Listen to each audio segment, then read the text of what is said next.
Warahmatullahi wabarakatuh. Saya Ryan Damir Fasya dengan NIM 221000105. Di sini saya akan melakukan presentasi dari patofisiologi case 5 Brogus, yaitu ruptur uretra anterior.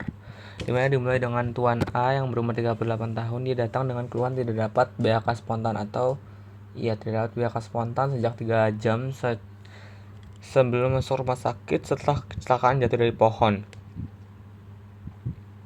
Dimana dia itu jatuh dari pohon 5 jam sebelum masuk rumah sakit. Jatuh dari pohon itu dia kira-kira 2 meter dengan mengangkangi dahan atau straddle injury. Dimana straddle injury ini dia bisa menyebabkan uretra pars bulbosa atau di bagian penisnya itu dia terhimpit antara simfisis pubis dan juga dahan. Akan terjadilah kompresi, ada penekanan gitu, akhirnya menyebabkan adanya kerusakan di bagian uretranya atau adanya kerobek. Jadi bisa terjadi robek di bagian ruptur anteriornya. Itu di ruptur uretra anterior bisa di pars bulbosa. Pars bulbosa itu yang di dalamnya ya. Dimana dia terjadi ruptur di pars bulbosa ini hingga bisa menyebabkan ruptur di bagian fascia Bach. Fascia Bach itu di fisiologi penis itu paling dalam, dia di antara korpus gitu. Jadi setelah dari ruptur fascia Bach ini akan terjadilah kerusakan jaringan. Kerusakan jaringan itu kenapa bisa bikin? Yang pertama adanya perdarahan, karena tadi rusak ya, jadi akan ada luka-luka, akhirnya terjadilah perdarahan, dimana perdarahan tadi akan keluarlah ke uretra yang akhirnya akan menetes ke bagian OUE atau orificium uretra externum. Jadi pada saat pemeriksaan fisiknya itu dia akan terjadilah sekret darah di OUE-nya. Terus juga pemeriksaan darahnya itu dari labnya HB dan HT turun karena banyak sekali darah yang keluar gitu. Nah, lalu akan terjadilah reaksi inflamasi karena tadi adanya kerusakan.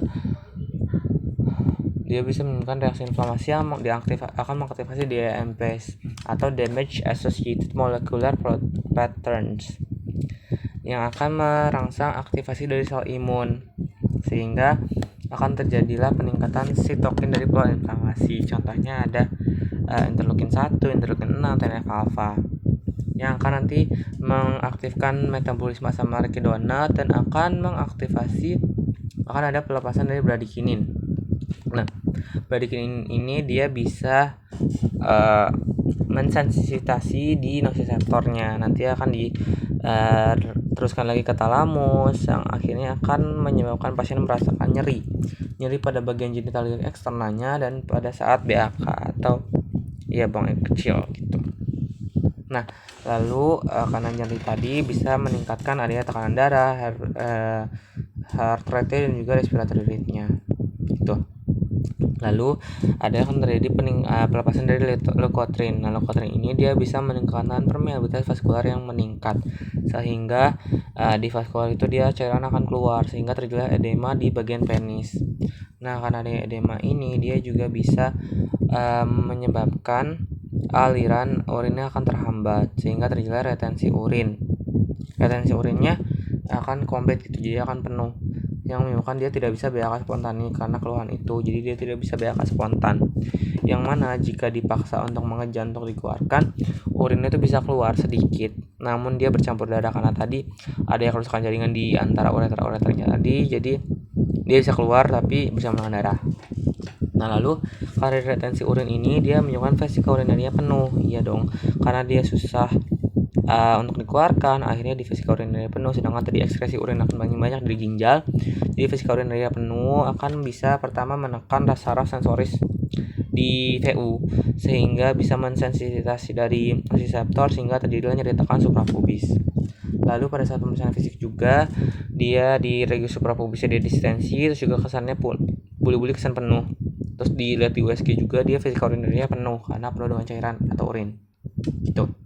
Lalu akan terjadilah ekstravasasi.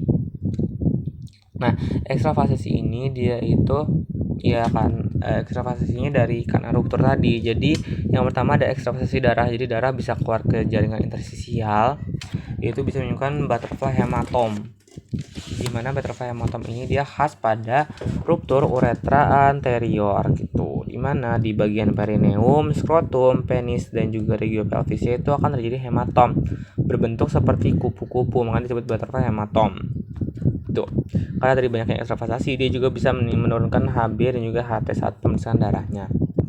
Lalu juga akan ada ekstravasasi urin ke jaringan juga, di mana urin sendiri kan dia merupakan media yang baik bagi bakteria karena ya, jadi jika adanya stasis urin di interstisial dia bisa meningkatkan resiko infeksi dari ini. Nah, lalu untuk akutnya itu dia bisa diberikan pertama adalah prosistostomi dulu, karena tadi ada ruptur uretra anterior jadi nggak bisa dimasukkan, sedangkan dia tidak boleh diberlakukan Foley catheter gitu, nggak boleh pakai Foley catheter karena ya nanti bisa kena kan, ruptur uretranya bisa rusak lagi gitu. Jadi dilakukan prosistostomi di bagian buli-bulinya, di bagian atas gitu, di bagian suprapubisnya dipasang kateter akan dimasukkan gitu untuk nanti pengeluaran dari urinnya. Nah, lalu setelah dilakukannya, untuk tadi kan ada ruptur anterior ini, dia dilakukan pemeriksaan uretrogram. Jadi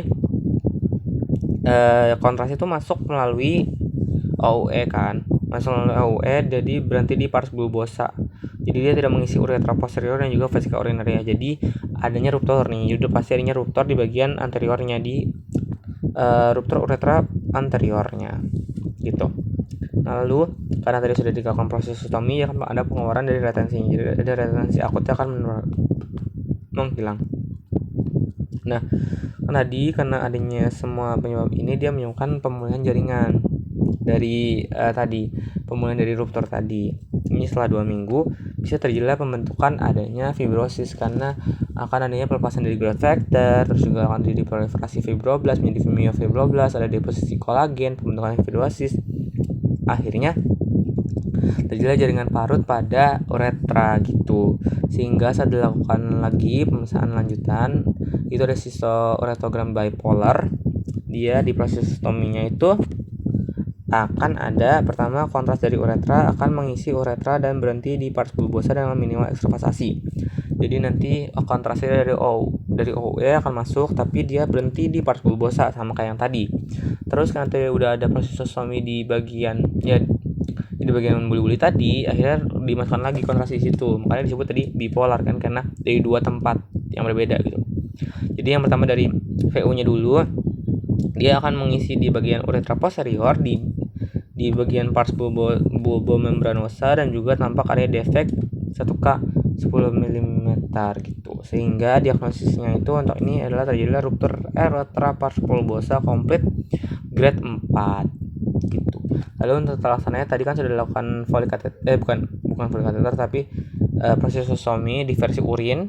Dia bisa diberikan konsul ke SPU untuk selanjutnya terapi operatifnya gitu. Lalu diberikan pertama adalah analgesik dulu. Analgesiknya bisa diberikan pertama asam mefenama 3 kali 500 mg selama 3 hari untuk mengurangi nyeri. Lalu juga asam tranexamat karena tadi banyaknya pengeluaran darah, jadi ini bisa diberikan tranexamat 0,5 gram 2 sampai 3 kali sehari. Lalu bisa diberikan juga profilaksis ya. Jadi antibiotiknya sebagai profilaksis itu bisa diberikan cotrimoxazole 2 kali 960 mg selama 7 hari ini agar tidak terjadilah infeksi karena tadi urinnya kan ekstravasasi gitu. Lalu rujuk ke SPU-nya untuk bisa dilakukan apakah ada dilakukan uretroplasti atau uretrotomi. Jadi bisa kan ada fibrosis tadi kan bisa membentuk struktur gitu. Jadi strukturnya itu dilihat dulu. Kalau strukturnya itu kurang dari 20 mm, dia bisa diberikan ureterotomi interna. Jadi nanti akan memotong jaringan sikatris dari uretranya. Namun kalau strukturnya itu lebih dari 20 mm, dia akan dilakukan uretroplasti end to end. Jadi akan dipotong jaringan parutnya dan nanti akan disambungkan ujung-ujung yang tadi sudah dilepas gitu. ujung sama ujung gitu akan membentuk itu namanya ureteroplasti end to end ya. Mungkin segitu saja yang bisa saya sampaikan. Terima kasih.